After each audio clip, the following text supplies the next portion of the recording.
दोस्तों ये कहानी है फर्स्ट वर्ल्ड वॉर के समय की, जब जर्मनी और फ्रांस सोल्जर्स के बीच वेस्टर्न फ्रंट में वॉर हो रही थी। और इस कहानी में वॉर से होने वाले बुरे प्रभावों को काफी अच्छी तरह से दिखाया गया है। और इस कहानी में हम एक सोल्जर की वॉर की जिंदगी को फॉलो करेंगे और देखेंगे कि किस तरह उस आम लड़के को सोल्जर बनकर वर्ल्ड वॉर की वजह से जंग में जाना पड़ा और आगे उसके साथ जो कुछ भी जंग में हुआ उसे देखकर तो आपका दिल भी दहल जाएगा। तो इस वीडियो को पूरा जरूर देखिएगा। तो कहानी की शुरुआत साल 1917 से यानी फर्स्ट वर्ल्ड वॉर के समय से होती है और हमें एक वॉर सीन को दिखाया जाता है जिसमें जर्मनी और फ्रांस के बीच वॉर चल रही होती है। यहाँ हम हेनरिक नाम के एक सोल्जर को देखते हैं जो कि जर्मनी की तरफ से जंग लड़ रहा होता है। जंग में कई सारे सोल्जर्स मर रहे थे। फिर हमें थोड़ी देर बाद उन सभी सोल्जर्स की डेड बॉडीज को दिखाया जाता है और उन सभी डेड सोल्जर्स की यूनिफॉर्म को उनके शरीर से उतार लिया जाता है। इन्हीं में हम हेनरिक को भी देखते हैं जो कि अब जंग में मर चुका था। उसकी भी यूनिफॉर्म को उतार लिया जाता है और फिर इन सभी डेड सोल्जर्स को दफना दिया जाता है। वहीं इन डेड सोल्जर्स की यूनिफॉर्म को फिर से धोकर साफ कर दिया जाता है और नए सोल्जर्स जो कि जंग लड़ने जा रहे होते हैं उन्हें ये यूनिफॉर्म दी जाती है।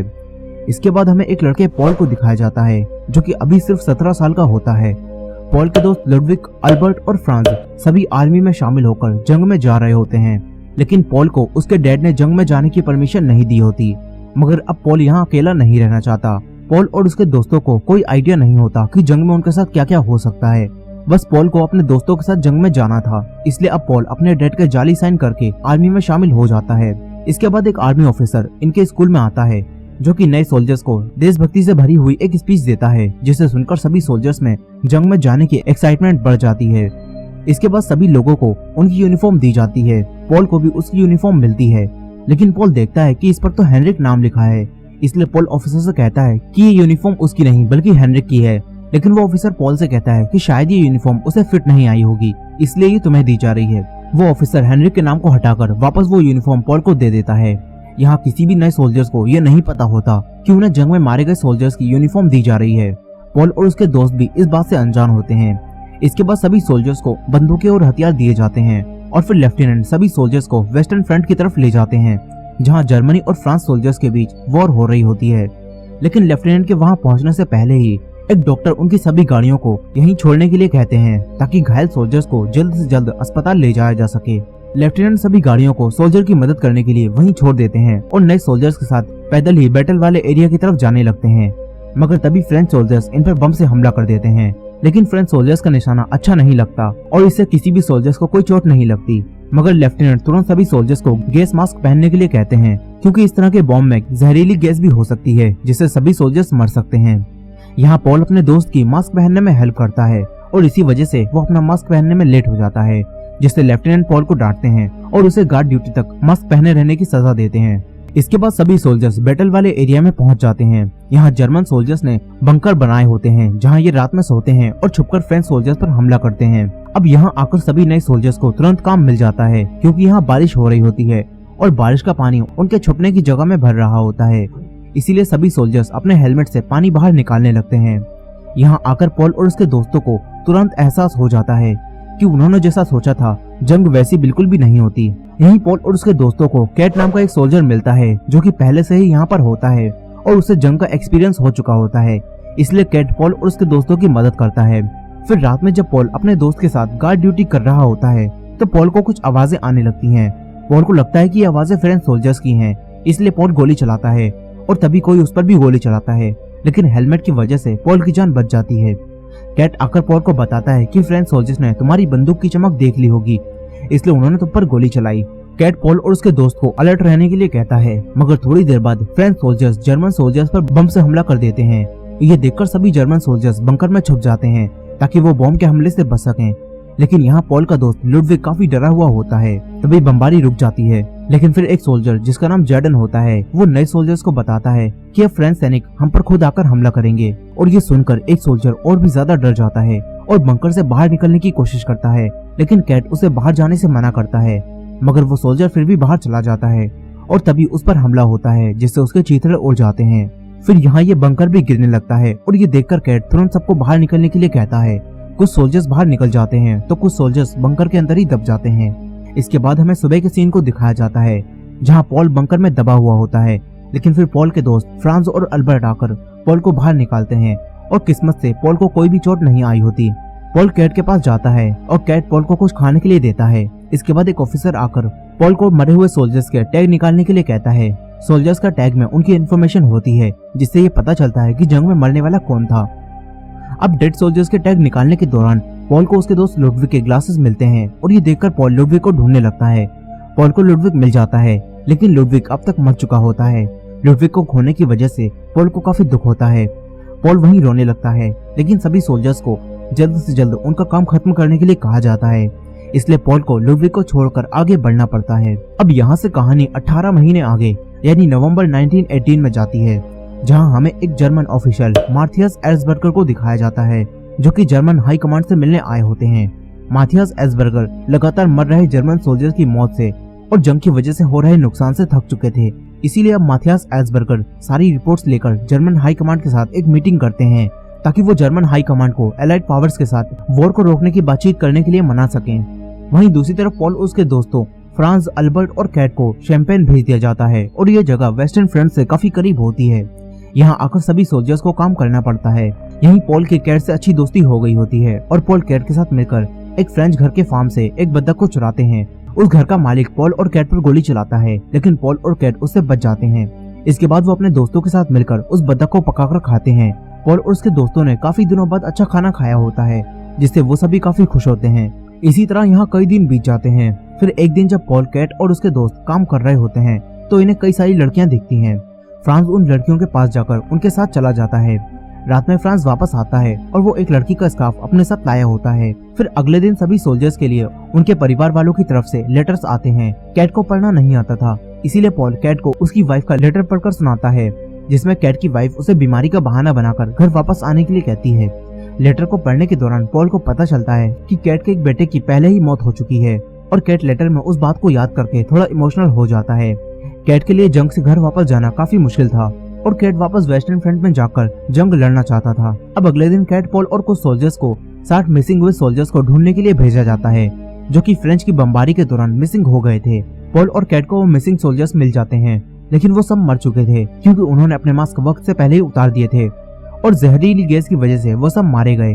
कैट ये देखकर चौंक जाता है, क्योंकि एक साथ इतने सारे जर्मन सोल्जर्स की मौत वाकई अचंभित कर देने वाली थी। वहीं दूसरी तरफ माथियस एर्सबर्गर और जर्मन डेलीगेशन बोर्ड वॉर को रोकने की बातचीत करने के लिए शैंपेन के जंगलों में जा रहे होते हैं, क्योंकि जंग की वजह से आम लोग सफर कर रहे थे और जर्मनी का आर्थिक रूप से नुकसान भी बहुत हो रहा था।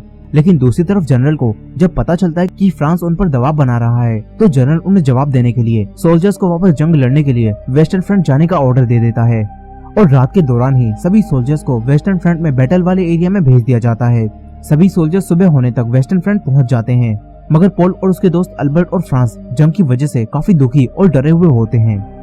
वहीं दूसरी तरफ माथियस एर्सबर्गर सुप्रीम अलाइड कमांडर से बात करते हैं और वॉर को रोकने की मांग करते हैं। बदले में फ्रेंच ऑफिसर माथियस एर्सबर्गर को उनकी शर्तें मानने के लिए कहते हैं और 72 घंटे का टाइम देते हैं। इसी बीच जंग को भी जारी रखा जाता है। वहीं दूसरी तरफ वेस्टर्न फ्रंट में लड़ाई फिर से शुरू हो जाती है।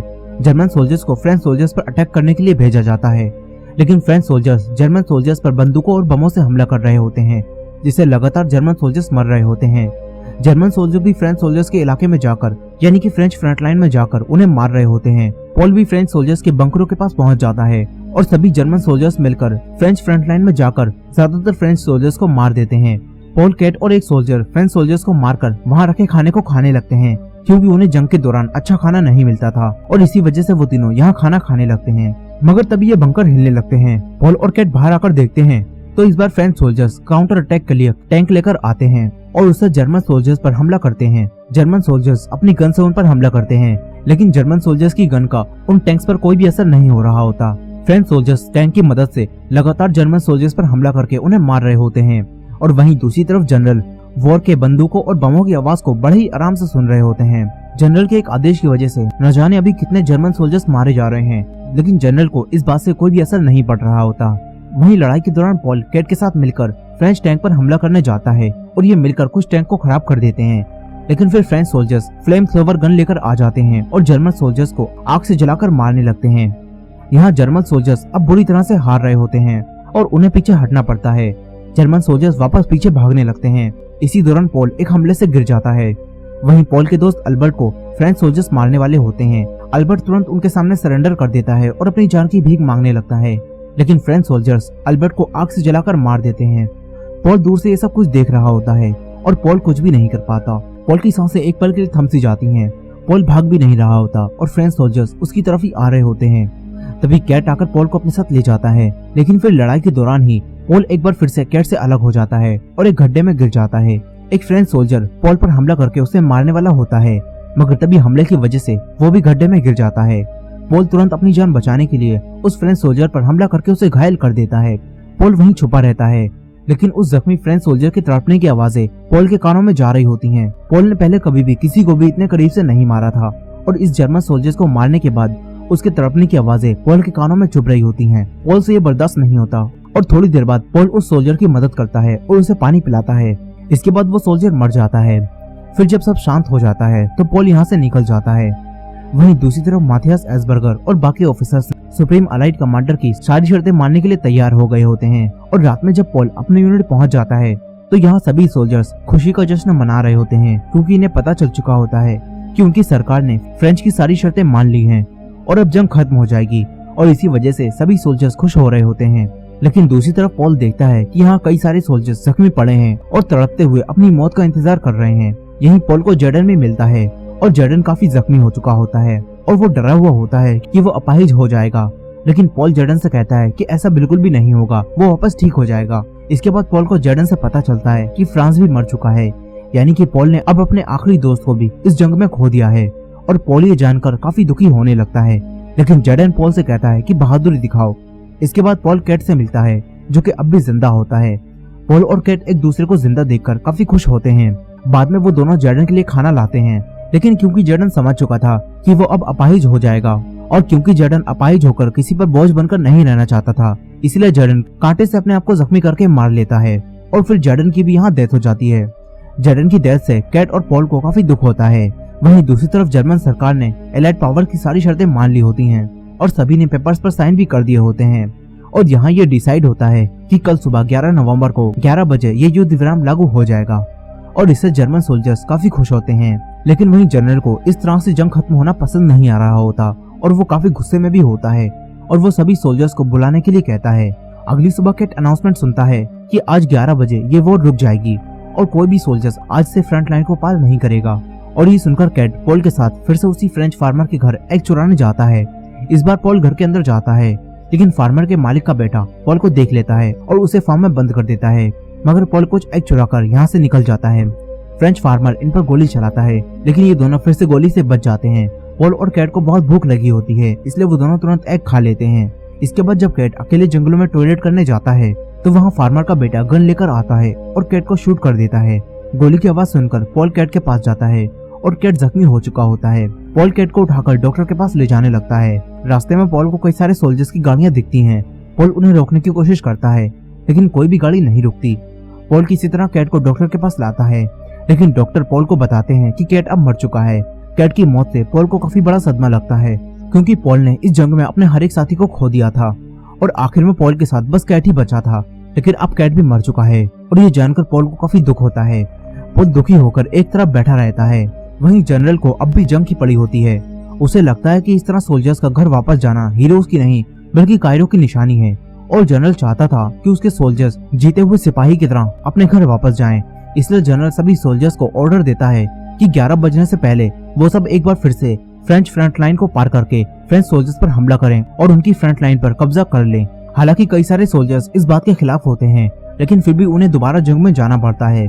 यहीं पॉल भी होता है और पॉल अपने हर एक साथी को खोने के बाद उसके अंदर से मौत का डर निकल चुका होता है, इसलिए वो भी जंग में चला जाता है। वहीं फ्रेंच सोल्जर्स भी काफी खुश होते हैं, क्योंकि अब ये जंग खत्म हो रही होती है और फ्रेंच सोल्जर्स के लिए भी ये जंग किसी नाइटमेयर से कम नहीं थी और इसी वजह से उसके खत्म होने पर सभी फ्रेंच सोल्जर्स काफी खुश होते हैं। लेकिन फिर इन्हें पता चलता है कि जर्मन सोल्जर्स इन पर हमला करने आ रहे हैं। वहीं जर्मन सोल्जर्स ने यहाँ आकर इन पर हमला कर दिया होता है। पॉल भी जंग में आया होता है और लगातार कई सारे सोल्जर्स को मार रहा होता है। पॉल एक सोल्जर से फाइट करते हुए बंकर में गिर जाता है और तभी एक फ्रेंच सोल्जर पीछे से आकर पॉल पर हमला कर देता है, जिससे पॉल जख्मी हो जाता है। मगर तभी 11 बज जाते हैं और एक सायरन बजता है और जंग रुक जाती है। घायल पॉल बंकर से बाहर आता है और वहीं बैठ जाता है। थोड़ी देर बाद एक ऑफिसर आकर एक सोल्जर को मरे हुए सोल्जर्स के टैग निकालने के लिए कहता है और वो सोल्जर्स मरे हुए सोल्जर्स के टैग निकालने लगता है। फिर वो पॉल के पास भी जाता है और पॉल अब तक यहाँ मर चुका होता है। वो सोल्जर पॉल के पास से फ्रांस का स्कार्फ ले लेता है, लेकिन पॉल का टैग निकालना भूल जाता है और इसी वजह से आज हिस्ट्री में पॉल की डेथ का कोई भी रिकॉर्ड मौजूद नहीं है। और इसी एंडिंग सीन के साथ ये मूवी यहीं खत्म हो जाती है। इस मूवी में वॉर से होने वाले बुरे प्रभावों को काफी अच्छी तरह से दिखाया गया कि किस तरह आम जिंदगी जीने वाला पॉल और उसके दोस्तों और आम लोगों को वॉर में जाना पड़ा और आखिर में वॉर को रोकना ही पड़ा और इतने सारे सोल्जर्स बिना वजह ही मारे गए। साथ ही जंग लड़ रहे सोल्जर्स को अच्छा खाना और पानी भी नहीं मिल रहा था, तो दूसरी तरफ बड़े अधिकारी सारे फैसले ले रहे थे और सोल्जर्स को जंग में भेज रहे थे और खुद आराम से बैठकर अच्छा खाना खा रहे थे। और आखिर में भी जनरल अगर इतने सारे सोल्जर्स को वॉर पर दोबारा नहीं भेजते तो शायद पॉल और कई सारे सोल्जर्स जिंदा बच जाते, लेकिन जनरल की झूठी शान की वजह से कई सारे सोल्जर्स जो कि अपने घर अपने परिवार से मिलने की खुशी मना रहे थे, उनमें से न जाने कितने लोग मारे गए। रिकॉर्ड्स की माने तो वेस्टर्न फ्रंट में 3 मिलियन से ज्यादा यानी 30 लाख से ज्यादा सोल्जर्स मारे गए थे और पूरी फर्स्ट वर्ल्ड वॉर में 1 करोड़ 70 लाख के करीब लोग मारे गए थे, जो कि वाकई भयानक बात है। सो दोस्तों, ये थी all quite on the western front movie की फुल स्टोरी। आई होप कि आपको ये एक्सप्लेनेशन पसंद आया होगा। वीडियो पसंद आई हो तो वीडियो को लाइक करना मत भूलिएगा और चैनल पर नए हो तो चैनल को सब्सक्राइब कर लीजिए। मिलते हैं नेक्स्ट वीडियो में।